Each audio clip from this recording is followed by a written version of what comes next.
Ophélie Raymond, mis à jour le 5 février 2018 11h26. Justin Timberlake a marqué son grand retour. Après la sortie de son nouvel album Man of the Woods, la star a réalisé une incroyable performance à la finale du Super Bowl, mis à jour le 5 février à 11h26. À l'occasion de la 52e édition du Super Bowl à Minneapolis, opposant les New England Patriots aux Philadelphia Eagles, Justin Timberlake a assuré le show pendant la mi-temps. C'est la troisième fois que le chanteur est convié pour se produire à une finale du Super Bowl. Un record. Il y a effectué une prestation très maîtrisée d'environ un quart d'heure. Le chanteur a débuté le concert avec un de ses nouveaux morceaux Filthy puis un ange aîné, avec d'autres tubes plus anciens. Après son interprétation d'Until End of Time, une gigantesque toile blanche s'est déployée au milieu du terrain sur laquelle est apparue une vidéo du défunt chanteur Prince. En hommage au Kid de Minneapolis, décédé en 2016, Justin Timberlake a repris Wood 4 dans un duo virtuel avec le défunt chanteur. Le stade, illuminé d'une lumière mauve, a salué sa prestation dans une immense ovation. Justin Timberlake Under Fire, After Giving a Tribute to Prince during the Super Bowl Halftime Show ou Despite Prince Public Statement. Against Timberlake and Prince Strong Belief Against Technology like the one used to print Prince. À hologramme.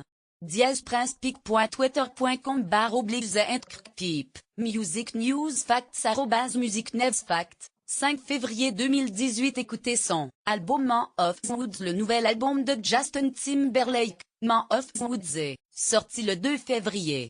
Vous pouvez acheter l'album ou écouter les 16 morceaux sur différents sites internet.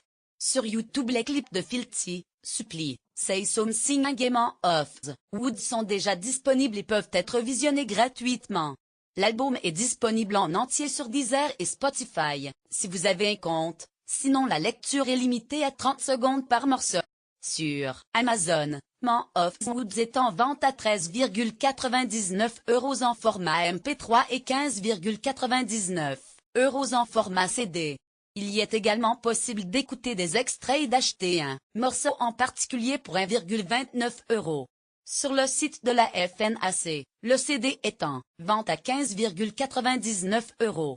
Sur Google Play, l'album est à 9,99 € et il est également possible d'acheter un morceau pour 1,29 €.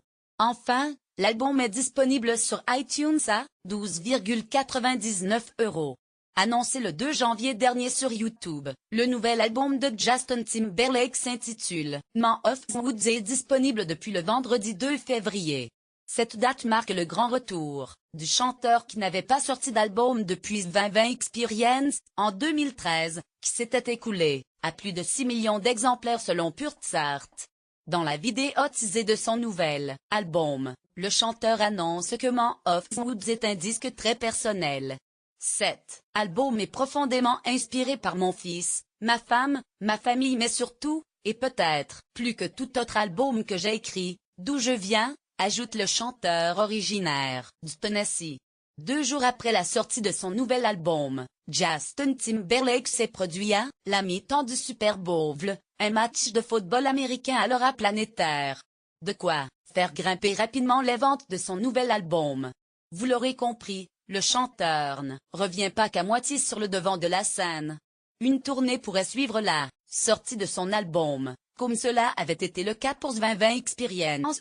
Vous pouvez aussi voir Justin Timberlake à l'écran, puisqu'il s'impose désormais au cinéma, où il joue dans le dernier Woody Allen, Wow Will, sorti le 31 janvier au cinéma.